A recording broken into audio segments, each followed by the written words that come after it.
how is everybody reacting? How does everybody feel about it? How does she feel about it? How has the assimilation gone? And being down there for a few days, you know, they're all orbiting around her. I mean, she has brought a level of energy across the board that is palpable, Yeah. both with the people in the stands and the people in the locker room. Hello, everyone, and welcome to No Offseason. I'm Zena Cada. And I'm Sabreena Merchant. And today on the show, during her first 3 seasons in the W, Angel Reese quickly burst onto the scene and rebounded her way into the record books. In the process, she's built one of the most powerful business portfolios in women's sports. Now, the Bayou Barbie calls Atlanta home. We'll talk with senior writer Brian Hamilton on Angel Reese and her impact beyond basketball. Speaking of Angel, there's a lot to unpack on her former team. We'll also dissect the Skylar Diggins drama just a bit further. But first, let's welcome in senior writer Brian Hamilton. Brian, thanks for joining us. Thanks for having me. My debut on No Offseason. I know. Hopefully it will not ruin everything from the start. Yes. Not at all. Not at all. We are very happy to have you on. I'm sure a lot of our listeners who are also reading on the site have seen a few of your pieces and have been like, oh, new name on the block. Who's this? Well, he's here, folks. And I'm excited to get your perspective, Brian, on some of the reporting in the W. Let's start out with some of the news and notes around the league. A couple of results this week that made me do a double take. I was a little surprised, I'm not going to lie, with the Wings and the Liberty outcome. This is interesting because they did come into this game with the exact same record. But it still felt as if New York was on this run, that they felt like they were extra connected, and they had finally turned the corner from some of their mishaps from earlier this season. Well, the Wings came in and gave them another mishap, particularly behind the hands of Jessica Shepard. She became just the second player in WNBA history with 3 triple-doubles in a season, finishing with 22 points, 12 rebounds, and 11 assists. Insane numbers. And Dallas got the win, being able to beat New York by 11 on their home turf. So, looking at this, between Paige, AZ, and Shepard, who, by the way, Paige and AZ were not factors in this game. But in terms of being able to get assists going and getting the ball movement, they absolutely were. How they pull it off versus New York, Brian? Did you watch this game? Yeah, I think it's pretty simple. Or at least came down to some simple things for me. Like, if you don't turn the ball over, and Jessica Shepard was the only player on Dallas who turned the ball over more than once, and, no big deal. She's A, getting a triple-double, B, has the ball in her hands all the time. You out-rebound a team that's gigantic on their floor. You defend the three-point line really well, and on the Liberty side, like, if you look at that second quarter, they missed 6 shots in the paint. Yes. Yes. Dallas is playing at a level where you're not going to be able to suffer that kind of, faltering on the offensive end. So, for Dallas, for me, it was just, the non-spectacular things, the non-spectacular elements of the game they won, which I think kind of allowed them to, keep New York at bay. Absolutely. I mean, the rebounding was huge, particularly offensive rebounding. Like, there was even one in the first half. Arike Gubawale got an offensive rebound. I was like, okay, we are doing distribution here. This is a team effort. And it was. I mean, Robin Roberts called out at one point that 16 assists on 20 made baskets when as they started the game. Like, this was such a team effort by the Dallas Wings, and New York was just really struggling. In the second half, they kind of had to go into like an ISO situation where Breanna Stewart had to go one-on-one, and it was just kind of opposite what we've seen New York do to get to this point in the season where we're feeling like, okay, they're looking like themselves and they're looking like they're going to get back to the finals and late in the playoffs. But ultimately, great game. Also, great call. Robin Roberts, Gino Auriemma, it was the anniversary of their game 30 years ago, June 23rd, Utah versus LA. They called a game together, and they still got it. So in case they need a side gig, they absolutely should sign back up to do that. Yeah, 2 people who need a side gig more than anybody in the world, Robin Roberts and Gino Auriemma. Exactly. Okay, I got to ask you guys both, what surprised you more? The Mystics only scoring 16 points in the second half versus the Valkyries, or the Sun upsetting the Lynx while Coach Cheryl Reeve is still chasing history to become the winningest WNBA head coach of all time. 16 points is gross. It's just absolutely gross. I don't know that surprise is exactly the word that I would use. But when you have a game against the Valkyries, you have a game that doesn't involve Sonia Citron. Admittedly, there is still one other All-Star on the Mystics roster, and Kiki Irifen. God, 16 is just a number. Like, it should never happen. Like, even 16 points in a quarter, I'm like, let's pick up the pace here. But I was a lot more surprised by the Sun beating the Lynx in Minnesota, just the way they were able to do it. Minnesota got to welcome back Dorka Juhas in that game, her first game of the season. And I just thought it was really unfair to her to have to be the defender on Brittany Griner in her first game back. It's like, let's just throw you right out into the fire. Like, the one problem you'd say with Minnesota's roster right now, they're a little undersized, and it's like, oh, we have 6'5" Dorka. This is what you bring her in for. Welcome back, Dorka.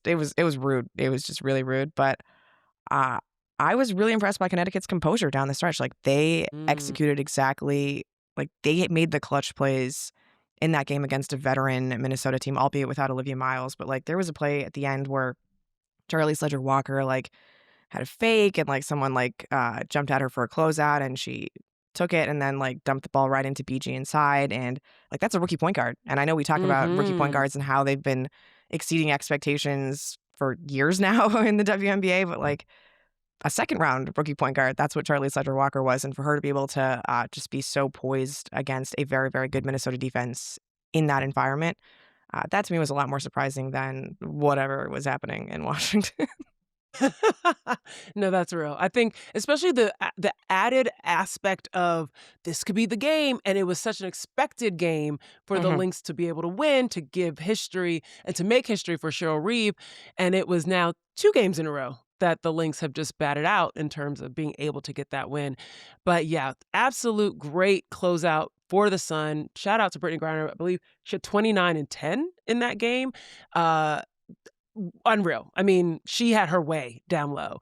We'll see what happens, but it is something to think about of what do these teams look like when they don't have their main players, right? What the Mystics look like without Sonia Citron, what the Minnesota Lynx look like without Olivia Miles. It's interesting. Maybe something that we should talk about soon on the podcast, but we'll get into that another day.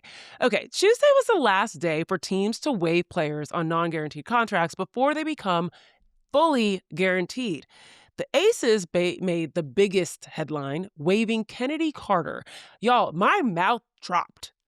Like, it opened wide. I was like, when I got that notification, it wasn't even news. I think it came through my email. And I was like, oh, what? This is now her 4th WNBA team she's parted with under unfavorable terms. Now, obviously, I've shown my cards. I was surprised. Did you guys expect this? Brian, were you thinking that this was going to happen? Not at all. And mainly the overall situation I'm shocked by, because I would have thought if it was going to work, it was going to work in Las Vegas. Right. With a team with really established personalities and Becky Hammond as the head coach. Like, if it was going to work, it should work there. The fact that they shut it down this quickly is stunning. Now, of course, we all know, like you mentioned, it's been a bumpy road for Chennedy overall. So that element of it, not surprising that there's some stuff to work through. It is a little bit sad to see, if in fact it's a player can't get out of her own way a little bit, given the talent that she has, the shot making, the speed. But if it was going to work, it was going to work there. And it's stunning that it didn't. And I wonder how much you kind of fault Las Vegas for not figuring it out too. Maybe she is a problem you can't figure out, but I don't know. I mean, that's a kind of group that should be able to solve that problem, in my mind. So let's talk about the bumps in the road. Okay, so Chennedy Carter was picked number 4 in the 2020 draft by the Atlanta Dream. Following season, she's suspended for conduct detrimental to the team. She gets traded to the Sparks in 2022, played 1 season before being waived. Then she's signed by the Sky in 2024. Remember with Angel Reese, Teresa Weatherspoon, averaged a team high 17.5 points per game, one of the best guards, scoring guards in the league. Then she goes and spends some time the next season playing in Mexico and China after going unsigned in 2025. And then she starts off literally a Sixth Woman of the Year frontrunner with the Aces coming off the bench, and then had some social media banter, poor etiquette maybe, following the Wings game on May 28th. And then it's been up and down, being out with quote unquote injuries. So I'm not sure what has happened in the midst since that social media fault that we saw with Chennedy Carter. But I, I, I respect the idea that, the Aces, if there's any team that would have been able to handle this situation, it is the Aces. But in the same way, Sabrina, I'm also thinking like, if there's any team that's like really quick to cut someone off and say you are not fitting our locker room or you're not fitting what we want to set up, they're able to see it quickly and be able to make those type of decisions. Like, this leading to the signing of guard forward Justine Passat, who was a developmental player contract with the Fever, does this showcase to you that the Aces were like, all right, we tried this experiment and we're shutting the door now? I mean, there's just so much going on with Chennedy here. Like you mentioned, the social media part of it, and her role sort of declining after that. I mean, she was straight up talking to media in person saying, like, I'm not here to be a sixth woman. And like, that is a wild thing to say on a team that includes Jackie Young and Chelsea Gray in the starting lineup. And if they were not to be starting, like Jewel Lloyd exists, three-time champion Jewel Lloyd, who's undefeated in WNBA finals games for what it's worth. And happily came off the bench, by the way. When happily she came off the bench, Aces. right? So, yeah. It's been a pattern of, I think, Chennedy wanting a bigger role than what was asked of her or provided to her in a lot of different stops. Like even in LA, there were no suspensions, so to speak, with the Sparks, but she was like basically told she wasn't going to play until things fixed. She only played 24 out of the 40 games there that season. And that's what led to her first year out of the WNBA in 2023. She's basically like was a salary dump to Los Angeles when she was traded from Atlanta to LA, and like they were just trying to clear up money to get Liz Cambage, which, God, a team that included Liz and Kennedy is just something I never want to have to relive again. But you think about the Aces, and they kind of need the guard depth, right? Like this is a team where they have Cheyenne Parker-Tyus, they have Brianna Turner, obviously they have Asia Wilson, who's going to soak up a ton of big minutes in addition to Alyssa Smith. They brought in Justine Passat as their 12th player, who I know she's listed as a guard forward. She's like 6'4". She plays the 4, like that's her position. She's going to be a forward in this WNBA situation. And like they're unbalancing the roster in a way that like you could use a Chennedy Carter, right? Like you could use a backup point guard, especially with Dana Evans still yet to play this season. So for the Aces to decide like, one, we don't want to have Chennedy around, two, like we're just putting more load on Jackie and Chelsea, which is a real like difficult thing to do over the course of the regular season when you're trying to make a long playoff run. There's just so much going on here that at a certain point, like, you look at the talent with Chennedy and like the Aces were better with her on the court. And that's a hard thing to do when you're a bench player. Usually it's the starters who have the positive on-offs because they all get to play with one another.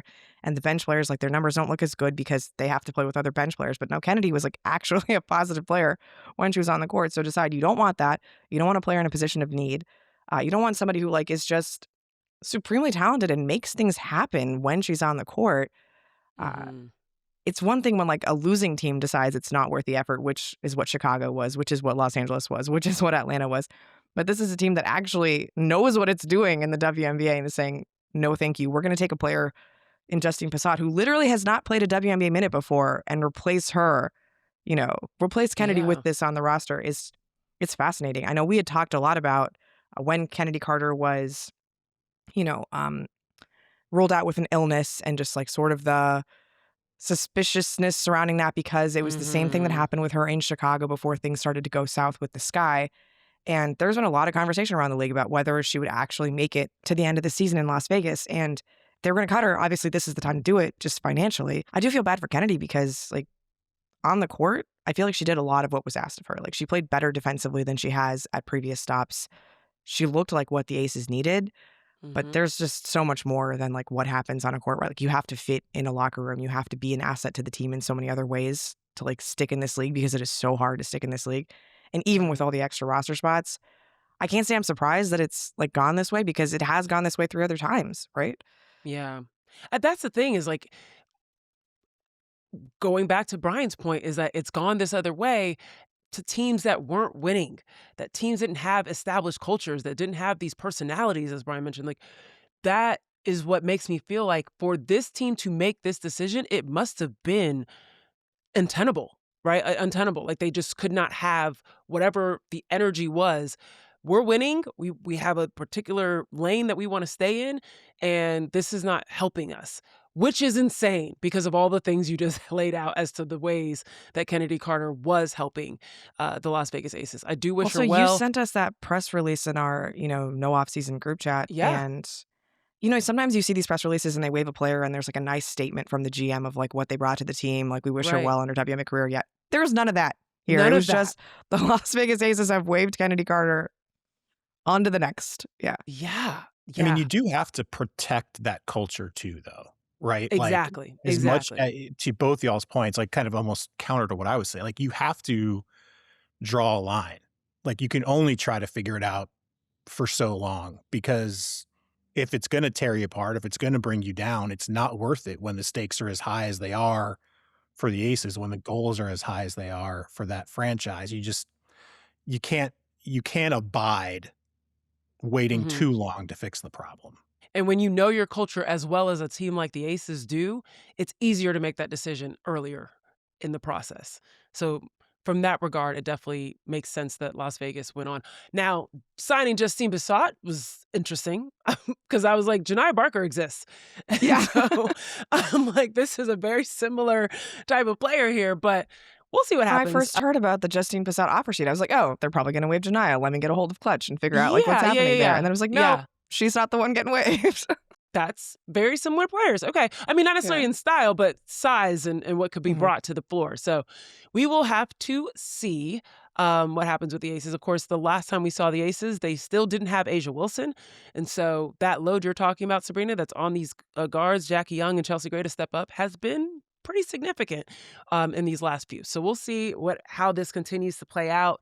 And that bench spark is no longer there. And speaking of other players that are no longer with their teams, India Navarre was waived from the Atlanta Dream, Shea Carter from Phoenix Mercury, Leah Tu King from the Minnesota Lynx, and Tanaya Latson from the LA Sparks. Any quick thoughts on any of those players being waived? I mean, Sabreena would know this better than me, but like the Latson one is surprising for Yeah. me just because of how prolific she was, the system, she came from for 1 year in college anyway, at South Carolina. But I always feel like there's a room for people who can score. Like they always say, like coaches are always saying, we want to find people who can score. We can teach you the rest of it.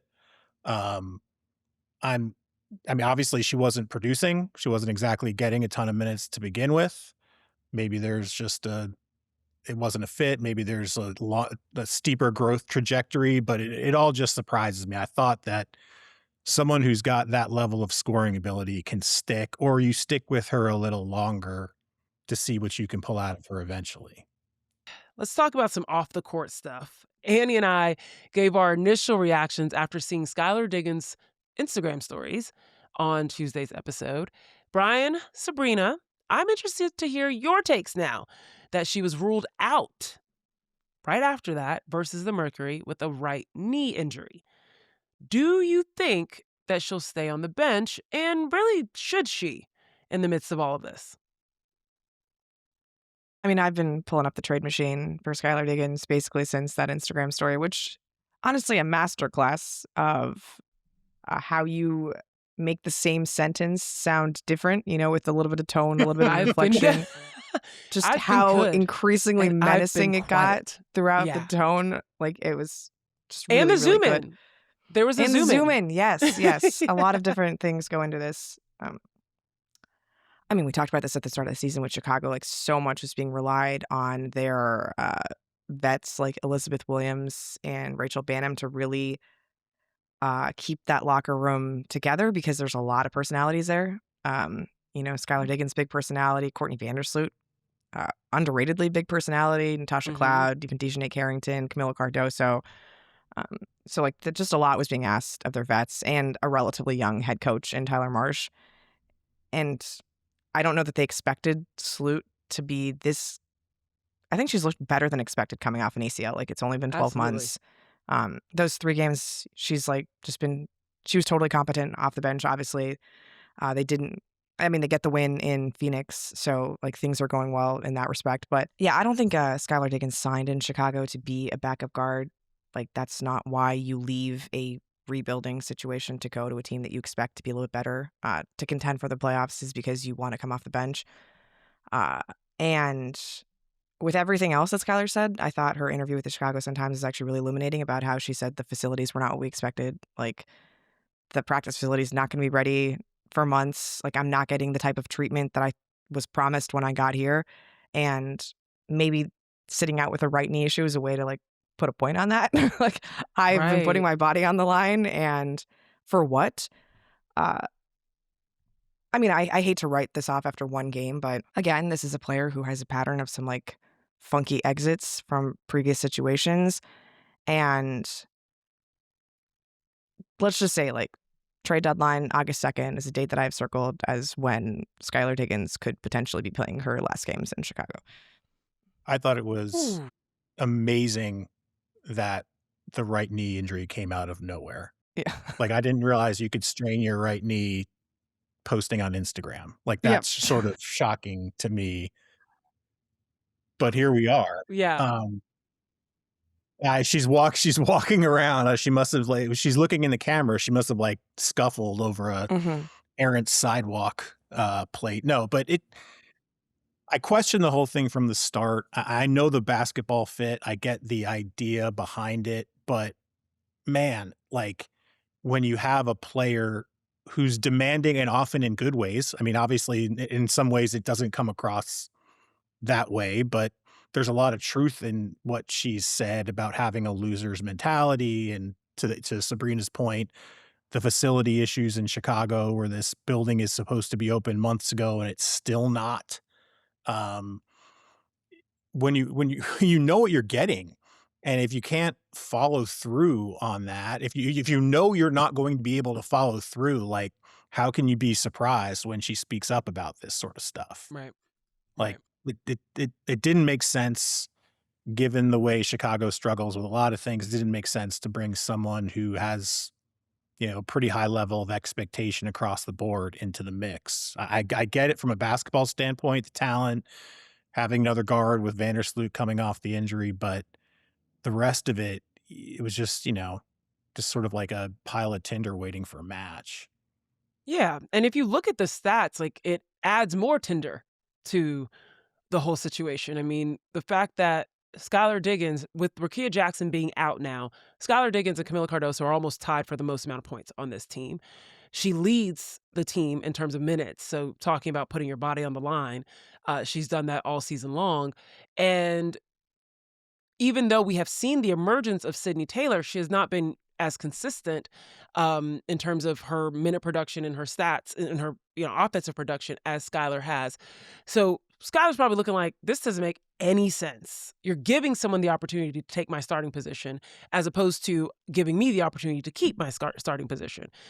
But I'll tell you what, to Sabrina's point, there are some teams that absolutely could use a Skylar Diggins that could be very happy to have a guard that is as fiery, that is as tenacious on defense and offense as Skylar Diggins, and, has that standard of wanting to win. Skylar Diggins has not found that ultimate success just yet in her career, and she is still very hungry for it. So I'm looking at some of these teams that might need a little bit of a point guard boost. Any teams come to mind for you guys? I've heard people suggest Sparks trades with Skylar In Diggins, the midst of. yeah, a real point guard next to Kelsey Plum when Erica Wheeler, I think, is more of a combo guard that they've been playing next to Mhm. her. And, they obviously just waived Tania Latson, who had been sort of a backup point guard. Chance Gray is basically their backup point guard with Kiana Williams, who was just on a developmental contract to start the season. So that's something. The salaries are tricky there. So still Mhm. looking. Right. I feel like I always think about these things from like put salaries aside. Mhm. There's some teams that absolutely could probably use a Skylar Diggins to start alongside some folks. I always wonder if, And like, Washington actually wants to make the playoffs. Skylar Diggins kinda makes sense there, like, their point guard production is a little hmm, uneven, yeah, but okay, I don't know if I they like want to, this. so it's tricky. Interesting. You know what? They're just a young group playing hard and trying different things.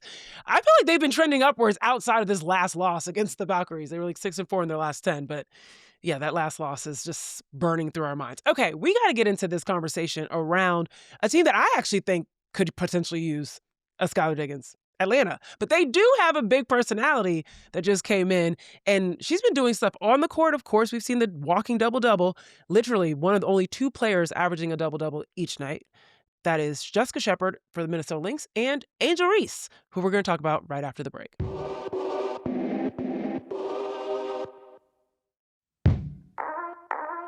Welcome back to No Offseason. From the Met Gala to millions in endorsements, Angel Reese's stardom is much bigger than just basketball. She's built a career off of more than virality. She's a businesswoman, a model, an actress, just to name a few.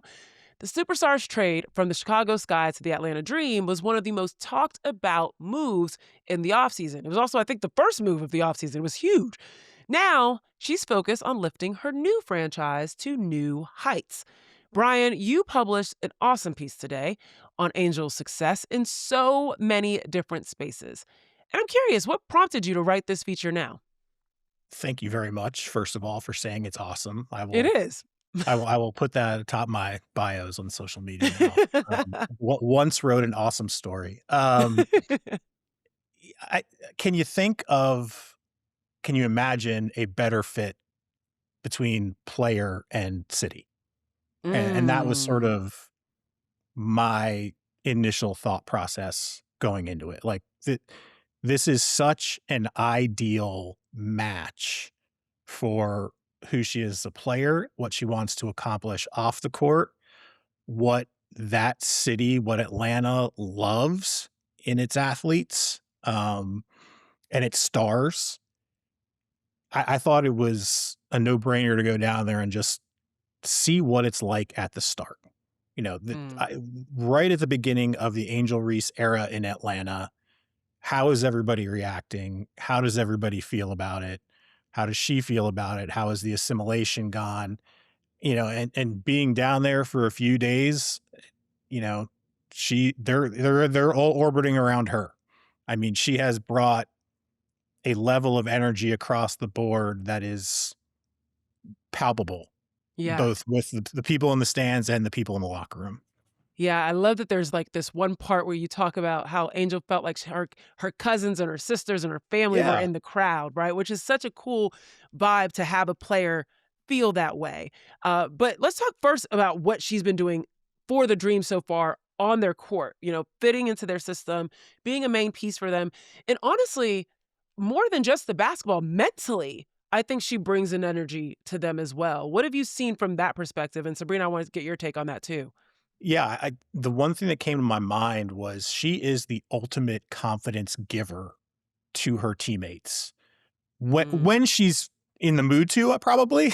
When she's not happy with her situation, I'm not sure that would be the same, but right now, you know, she and her teammates openly talk about how she demands that they act like they're stars.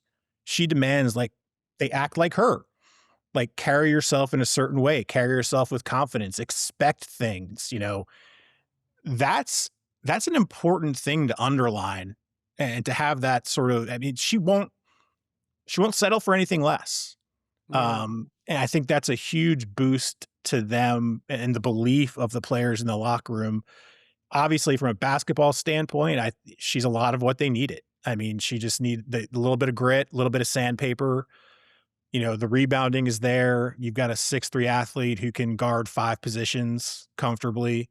Um, it adds an element of what they need. You know, right now as we speak, they could probably use a little more shooting, a little more Mhm. basket making, and maybe she's not the person to do that, but that's why you have Alicia Gray. That's why you have Ryan Howard, and that's why you want to get Brianna Jones back healthy as soon as you can. But yeah, I mean, just The impact on the basketball court statistically, you could almost expect, you could see it coming. You knew she's just done it her whole career.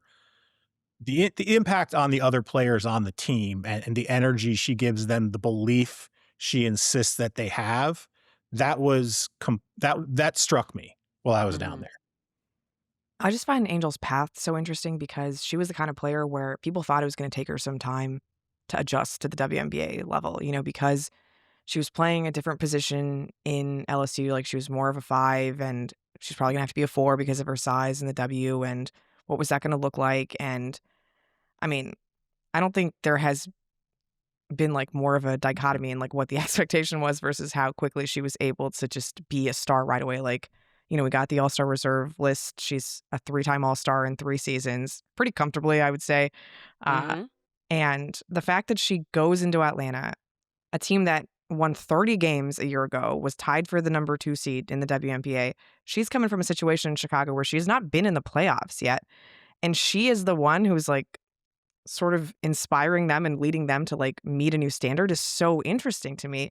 Like I realize personally she has set that standard, but for her to have like that confidence and like that stature to be able to do that on a team that has, I mean, I wouldn't say achieved a ton, like, but they did win 30 games. Like that's not nothing. Yeah, And they do right. have multi-time all-stars in Ryan, in Alicia, in Bree Jones. Like that just like personality thing is so interesting to me how she could come into Atlanta and already have that kind of impact. Yeah, I cannot I love this piece of it, in what you underlined, excuse me, Brian. The fact that she expects them to behave and treat and carry themselves like stars. And of course, we could talk about, them going to concerts and, meeting T.I. and being on stage and her like, she brings her squad wherever she goes and like gives them that experience. But it's also things like seeing her when in the midst of, Alicia Gray or Ryan Howard having scoring droughts in the midst of games, if she gets an and one, she's in their face like, let's go. We're not down, we're not out. Like this is something that is palpably seen out on the floor in the way that she's like, lift your head. We are not out of this thing. And I think that is another thing that, Dan Padover, the GM in Atlanta, loved about Angel is that she brings that grit, as you mentioned.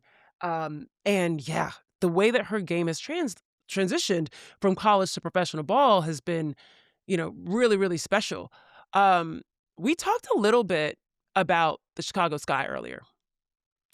And it feels like, this isn't the first time that we've seen superstars, people that have gone on to win titles for other places and are entering Hall of Fames even, right? Things that people are expecting out of Angel one day, to have left Chicago and found success other places after they did not feel that they had a great experience there.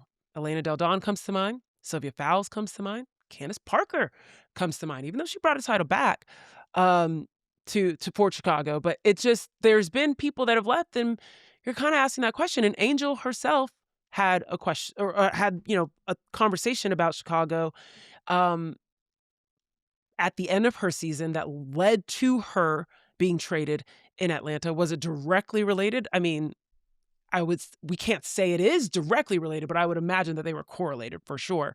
But she said to Essence that Atlanta has been a breath of fresh air and that feeling hasn't worn off. I would imagine that the air wasn't that fresh in Chicago. So, Brian, what is Angel being traded to Atlanta helped launch for her in terms of a new era for herself? And why do you think that she couldn't find that in Chicago? Yeah, the Chicago part of that would take an entire podcast or two to probably get through. As someone who's old enough to have been around the sky for the Chicago Tribune in the aughts and Ooh. seeing the lack of resources back then, hearing stories about players being cut on bus rides back from games. Like it's Oh, it's been a mess that's in a lot of ways awful. for a while. She she wanted she wanted certainly there's a lot of things she wants everything. There's a lot of things that she wants off the court. On the court, I believe that she wants and feels that she needs that strong player development model. I don't think she thought she was going to get it in Chicago. You know, look, you can say what you want about her, but when I was down there for a shoot around, I wrote about this in the story. She was the last player off the floor after a Mm. shoot around. She stayed around, shot 50 something 3-pointers, went through her moves off the dribble, working in the post. A coach is there videoing her so she could, look at her form later on and review what she was doing. That is an investment, I think, by the Atlanta Dream into a player, a very important player. So it's a needed investment. There's a lot of things she can improve on. She seems aware of that and she seems willing to work at it. My guess is she just didn't feel like Chicago could give her that. And, the fact that this keeps happening to star Chicago players suggests, well, yeah, that's just how it is here. They haven't created a structure where you feel like you can reach your potential as a player, um, Mhm. until proven otherwise, until someone stays, until someone sticks around. In Atlanta, the off the court stuff, like she said, it's pretty self-evident, right? I mean, the first thing she said was Tyler Perry's here. Would Yeah. love to work with him, like She no kidding. manifests, Um, boy. She yeah, is one to speak so some things into existence, yeah. there's again, going back to the fit in the market, I mean, look, Renee Montgomery is saying it's the Black Mecca, it's the Hollywood of the South in Mm. Atlanta. So if you're Angel Reese and you're going to Met galas and you're on magazine covers, you're on video game covers, you want to get into maybe acting later on, like it is a launching pad for her in every conceivable way for anything outside of basketball. The basketball part, she's part of a group where the coaching staff and the franchise is invested in getting her better as a player, making her a more well-rounded athlete, well-rounded contributor off the floor. I mean, if it's the Hollywood of the South, she can get her arms around so many different things that, I mean, the possibilities are pretty much endless. Yeah, I've joked with people on the Dream that their ultimate goal is to have 11 SEC players and Naz Hillman, and Angel's definitely a part of that. That's good. That's real. But yeah, I mean, you think about the Atlanta crowd like in previous years, and like Ryan Howard has complained about this, like that they come and they cheer for the opposing South Carolina players, and like we have South Carolina players, and obviously when the Aces come into town, it's a very big deal. They're very pro Asia Wilson, and I mean, one of the things that stuck out to me is like they had that first home game at State Farm Arena against the Aces. Ryan isn't playing in that game, but like it felt like an Atlanta crowd for that game. Like they weren't pro Mm. Asia. I mean, not that they weren't pro Asia, like everybody's pro Asia, but like they were also pro Atlanta Dream. Right. And I think just her ability to capture a fan base, like being the only Southeast team, being like the SEC team of the WNBA, like that's a real thing. And I know we have this like question that we ask players all the time, like where would you want the next expansion city to be? And they're like Miami, Charlotte, like something in the South, because it is Mhm. a unique thing where Atlanta, I think, is the only team for like 8 states in that area. Like it's a isolated piece of the WNBA landscape. So uh, I don't know that Angel like specifically targeted Atlanta to be her destination because she wanted to like be the queen of the South, but it's not lost on me like how helpful this is for Atlanta to have her. Like we've talked a lot about how helpful it is for Angel. I think it's so helpful for the Dream just to have her to really capture a part of the fan base that they, for whatever reason, have not been able to. And I was down there and they played Dallas, like, it struck me that, yeah, at that point, AZ, it's early on the season for AZ, there's a lot of Paige Beckers fans in the crowd. There's a lot of Paige Beckers jerseys in the crowd. You wonder if they didn't have someone like Angel Reese, could they combat that energy as well? And, Mm. of course, there's women fans lining the tunnel waiting for autographs from the wing side of things, but an Angel Reese gives them sort of a mooring, like sort of an anchor to like, hey, you may want to come here and watch these other players that are super famous and super good, but we have our own super famous, super energetic, good player too that we can really latch on to. Yeah, I mean, you could see it the next game I was there. Yeah, obviously, Phoenix doesn't quite have that star power that the Wings might have, and it was the Atlanta crowd in that generally small building, you could feel them. Mm. They make their presence felt. And I wonder if they didn't have Angel Reese there, could they do that as well when your Dallases and your Indianas roll into town? Yeah. It's really cool to see. I'm thinking about what Sabrina just said about like how much Angel, of course, has benefited from Atlanta, but also how much Atlanta is benefiting from Angel. And that's one of the things that you laid out really beautifully in the article was just like, I just think about partnership deals that go through once a player comes into, the space. And as someone that worked in this partnerships business in the NFL, in the NBA, yeah, Kevin Durant comes and joins the Warriors, you now have a probably bigger deal with Nike than you probably had before, Mhm. right? Like there's certain things that happen and numbers that get a little bit ballooned when certain players are involved in these conversations. What was surprising to you, if anything, as you were talking about the way in which Angel's popularity and her kind of injection into Atlanta has helped with what the business part of Atlanta is doing as a franchise? The suddenness struck me a little bit because and I was an English major. I don't do business and math. I'm a words guy. But I would have thought that you're negotiating with a business, in this case, Lendistry, was gonna come on board as a partner with a dream, and that business might want to see what the effect is. Even if they're jacked up about Angel Reese showing up in town and they're super excited for that, they know it's gonna be great for them. I would have thought you wait and see. You wait and see there's a little proof of concept. Mm, But apparently, they got their deal across the line with Lendistry at a much bigger number before Angel Reese even played a game. mm, I not shocked that the jerseys sold out, not shocked that people wanna take pictures with her and pictures of her and all that sort of stuff, but just the idea that a business who's investing its own capital into this and would not wait, did not think it needed to wait, was automatically all in for more money than they had initially said they would be in for. yeah. That level of instantaneous uplift and reaction was sort of surprising. Sabrina, I want to ask you about uh, Angel having the opportunity to become a franchise player. This is what you do. You cover these players, you see their impact, you see what they do from a basketball perspective, but it is a full circle type of thing. It's not just the basketball on the court. It is all the things around it. And it's about, the injection of capital. It's about the injection of fandom, right? You're getting people into the doors as well as a franchise player. Um, she's got her own shoe deal. She's been investing in women's sports. She feels like she is bigger than the typical franchise player. Like I feel like because she's even investing in other franchises.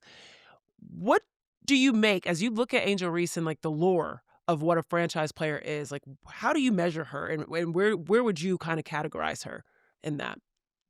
Well, I kind of think this is just the new archetype for franchise players, right? Like, Juju Mm, Watkins is going to come into the WNBA. She's going to be a franchise player. She's invested in an NWSL team, right? Like, she has all of these deals with Nike and Gatorade and just the whole picture of things. Like, that's what Caitlin Clark is, right? She has State Farm and everything happening with her. And Paige obviously has her shoe deal coming along. And I mean, it's kind of just what the new WNBA player looks like, right? Like, it feels like a very new big thing, and I'm not, like, discounting anything Angel has accomplished, but it kind of is just what everybody's doing these days, right? Like, she is part of the yeah. new generation of great stars, and maybe it's just because we didn't see it coming with Angel because she didn't have the same, you know, UConn hype machine or Nike hype machine behind her in college that it was more unexpected for her to get to this point, but, uh every WNBA team, like, kinda needs this player, right? They need somebody who is Mm, gonna be the draw, who sells out every jersey, who little girls are coming to and, like, screaming their ears off and, like, who make camp days just unbearable. Like, that's what they need, yeah. right? That's what every Right. WNBA player needs, and, Atlanta has done a really solid job of building, right, over the last 4 years, but they didn't have this, and, like, that's Mhm. what it takes to turn from a team that, like, nobody really talks about to a team that is on national television, a team that is part of these marquee games, these marquee rivalries. Like, that's what happened with Dallas when they got Paige, right? That's what happened with Indiana when they got Caitlin. Uh, that's what's happening for Atlanta when they got Angel, and I think it's a real credit to her that she's put herself in this elite tier conversation. I mean, I realized she felt disrespected by the All-Star voting and said, like, she's not considered the same way other players are. You win Mm. some more games, like, I think those things start to change. But Mhm. yeah, I think I'm just really impressed with Angel because all she did in college was just like get better, win more games. Like she won a title, she won SEC titles, or she won a lot of SEC games, never actually won an SEC title. I should clarify there, but she just kept getting better when she was in college. And I don't know why the consensus was that it wasn't going to be able to happen when she was in WNBA. Like, I realized her going to Atlanta is a very different fit. Carlson Mesco's system doesn't seem like it's exactly optimized for a player like Angel Reese, but she still found her way to be very impactful for the Atlanta Mhm. Dream. And I'm fascinated to see what that looks like once Brianna Jones comes in and sort of takes away some of Yes. the things that Angel probably shouldn't be doing, in terms of an offensive performance perspective. But this is who she's been for the last 6-7 years, college coming into the WNBA. And I think it's impressive. It's obviously the platform is still growing and her profile is still growing, but I'm just no longer surprised by any of the impact of it because it's kind of just the way she has done things, ever since she Yeah. entered the stage. Yeah. It's the Yeah. difference with her and players like her. It's the difference between just being there and maybe being good for a franchise and capturing Mhm. people's imaginations. Mhm. That's the Mm. difference. Who are you coming to see? To Sabrina's point, who are you screaming your head off at?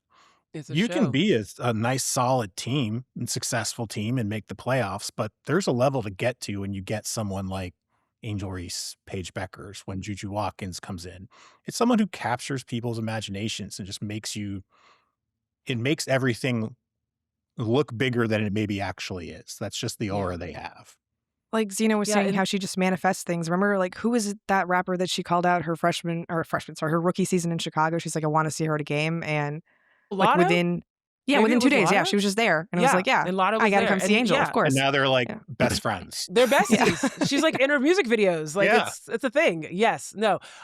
It's really interesting. Like I mentioned before, as a partnerships person before, there's these notions of you have these franchise universes. So you can choose maybe if it's a team or it's a concept or it's a player or whatever, and then you try to build off of what you can do with that notion, right? So if we're at the Golden State Valkyries right now, right? And you just let's take the example that's in front of us. But Angel Reese, right? You think about Angel Reese as a basketball player, but then you think about Angel Reese as a basketball player. What does that produce? Shoes, merch. Sure, awesome. But no one could have imagined that another franchise universe that's popping off of the nucleus of Angel Reese's Barbie nights because she's been Bayou Barbie, right? The way that you think about Angel Reese and the universes that go around her, it does feel endless. And it also comes down to her wanting these things, right? This idea that she has this personal empowerment to say, I want that, I want this, I want this.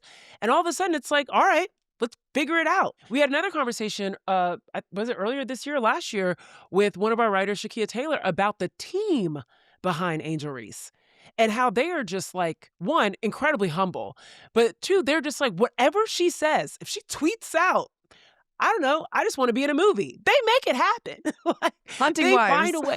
Yeah, right. It's absolutely surreal. And it's not lost on me that it's the combination of we weren't expecting this level of success as quick as we were, right? And not, I don't want to say we as in everyone was in consensus. There was a lot of people that were not sure if being an elite rebounder was going to be enough to get in the WNBA and be an all-star level player, right? And this is a young, confident, unapologetic Black woman who has built a brand for herself and set a tone, as you mentioned, Sabreena, for what it looks like to be a WNBA player these days, not just investing in yourself, but investing in your community. And she's with the team, the Atlanta Dream, that named themselves after Martin Luther King Jr.'s I Had a Dream speech. This town that Renee Montgomery calls a Black Mecca, and this woman that is unapologetically Black as well. And it just feels like Angel has become this like physical embodiment of what the Atlanta Dream envisioned when they wanted someone to come in and be impactful on the basketball court, but also be impactful in the city, Brian. Absolutely. I mean, I spoke with Dr. Michelle Height, who's the director of the honors program at Spelman College for this. And she made a great point, which is in Atlanta, in this city, doing what Angel Reese does is sort of the expectation. It's Mhm. it's it's valued, maximizing, capitalizing on whatever you have to get the most out of it is not a bad thing there. Green is not a bad color to shoot for in Atlanta, according to Dr. Height. Like that's the place. And so it again, it goes back to the fit. This is a place what she's about is what Atlanta's about and vice versa.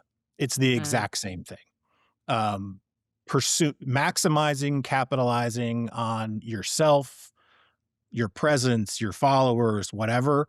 That is all over Atlanta in every Mm. possible part of that, every nook of that community. So she stands out for them as emblematic of what the city's all about. I love that. I love that. And I do think that this is an example that Angel's setting not only for just Atlanta and the city like Atlanta, but for athletes in every sector. If you're going to come in, she did this in Chicago, and she's now exemplified this in Atlanta as well. And this is important too. Chicago is another Black city. And in terms of like this, the fan base and the support of it. And I think people that resonates with folks as well, that she's been able to showcase in that way. But Sabreena, just thinking about the future of Angel Reese and knowing that she's got all of these multiple franchise universes around her, at the core of it is the basketball. And, when you think about her basketball career and what she's got left and what she needs to do, like what comes to mind for you for in terms of what you think Angel wants to accomplish? Yeah, I mean, I think all of this works because she is an excellent basketball player, right? Like that's kind of at the piece of it, right? We're not talking about a not three-time All-Star because she's not going to be marketable like this if she's not actually producing, right? Right. And I think it's a real credit to her that she has produced this way in situations that haven't exactly optimized her in Chicago. And now she's in a situation in Atlanta where she's not the focal point. Like that, let's be clear. This team is built around Ryan Howard and Alicia Gray.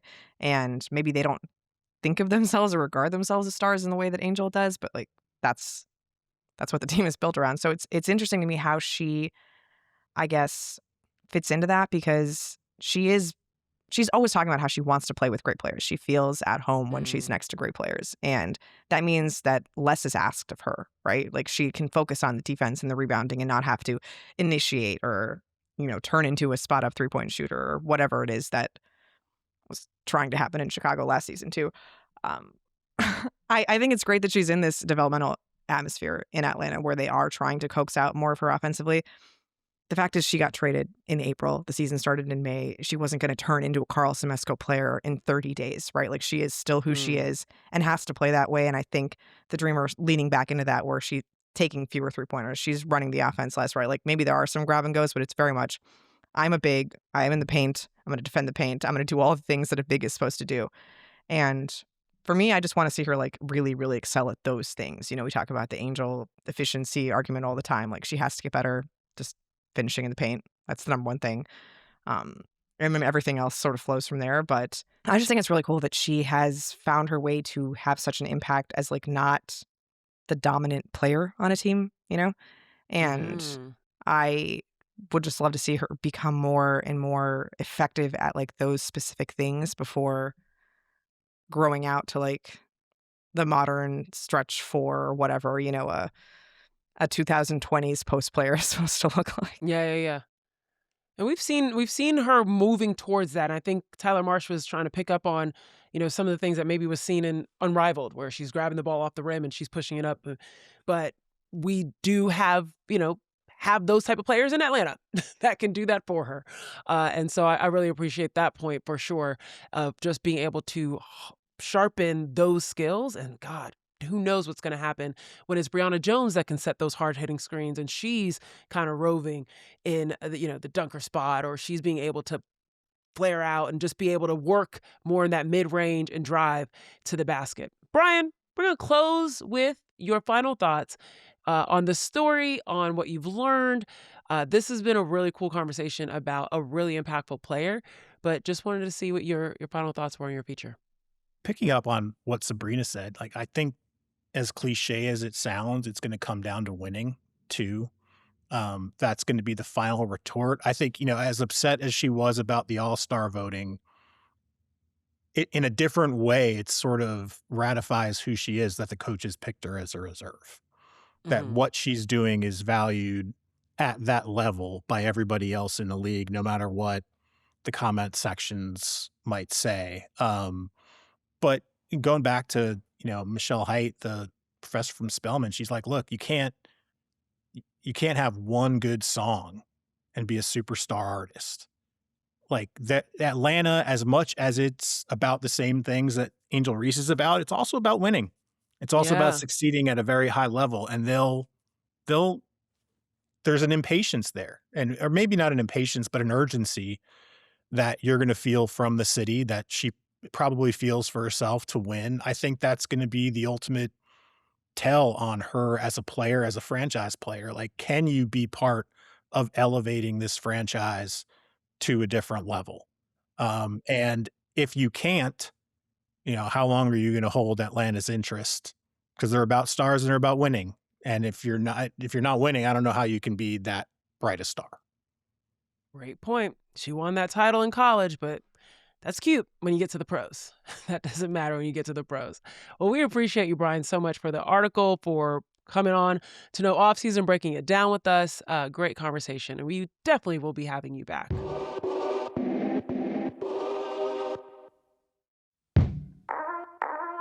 All right, y'all, let's close it out. Last but not least, the wait is over. We officially have our full list of all-star reserves. Of course, we spoke about one of them in Angel Reese, but a few more were announced. Any of these names stand out to you all, especially when it comes to some of the newer additions to the all-star names? It's got to be Dom Malonga. I mean, I know she's had a really good turn here over the last few weeks, but I just wasn't expecting, her to make this jump, especially after the concussion to start the season. Seattle has had its, you know, highs and lows, a lot more lows than highs, although lately has been some highs.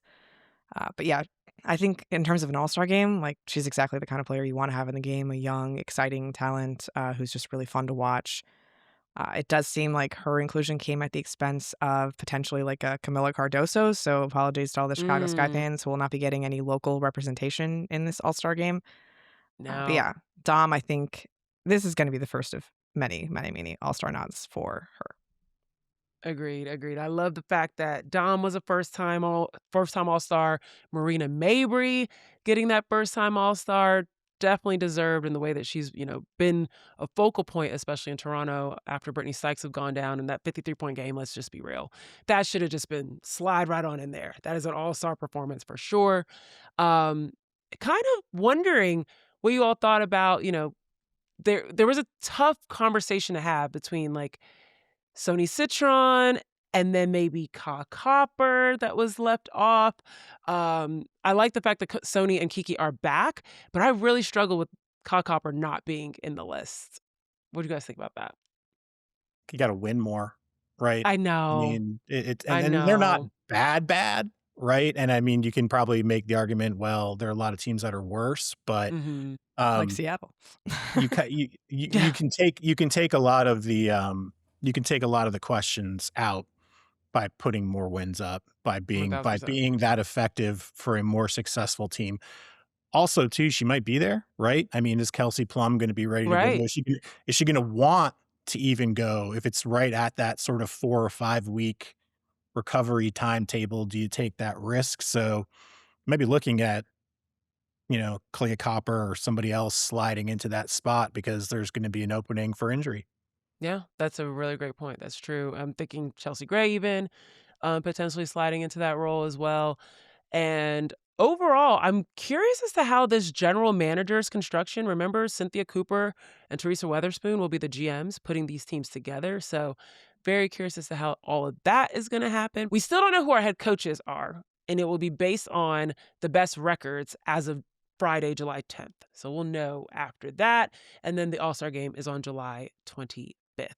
Keep it locked into the off-season. We'll bring you all the updates regarding All-Star and all your favorite players and all the things you want to know about women's basketball, because that's what we do here, obviously. So appreciate you guys tuning in today. Make sure you subscribe wherever you're listening. Follow us everywhere you are, YouTube, Instagram, all the above.